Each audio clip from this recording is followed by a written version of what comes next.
अमृतभंडा मंजी बड़रू बड़ रोग को ठीक करि पारे। सोना ठारू भी अधिक मूल्यवान एही मंजी कैंसर परि रोग को भी ठीक करि पारे। आज आम आपनको एपरी औषध विषय कहबू, हुए तो आपनको से विषय एति जणा नथिबो।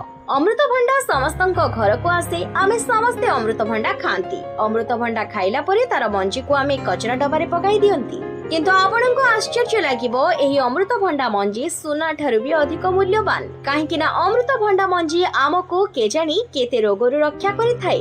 आपण जदि अमृतभंडा मंजी खाइबे जानि परिबे तार फायदा। आपनको आज कहबू केउ भली भाबरे आपण अमृतभंडा मंजी नेबे, केउ समय रे नेबे, केते परिमाण रे नेबे, ता सहित कहबू एहार सेवन द्वारा आपण केउ केउ रोगरु रक्षा पाइबे। नारंगी वाला एही जो फल होइथाय एहा बहुत मीठा होइथाय, बहुत अधिक गुणकारी होइथाय। अमृतभंडार डाळ हेउ किंबा तार फल किंबा तार पत्र हेउ बहुत गुणकारी होइथाय।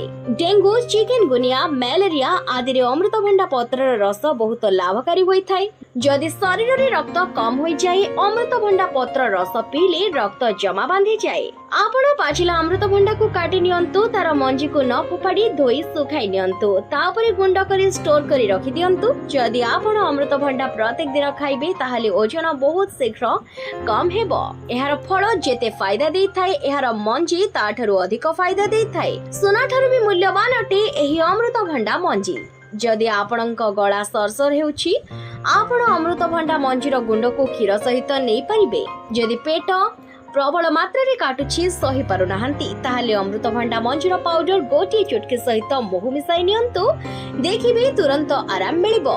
ता सहित कफ, गैस, आंबिळा हेकुटी परि असुविधारु रक्षा करिथाय। अमृतभंडा मंजीर सेवन एथिरे कोनोसी साइड इफेक्ट नहीं।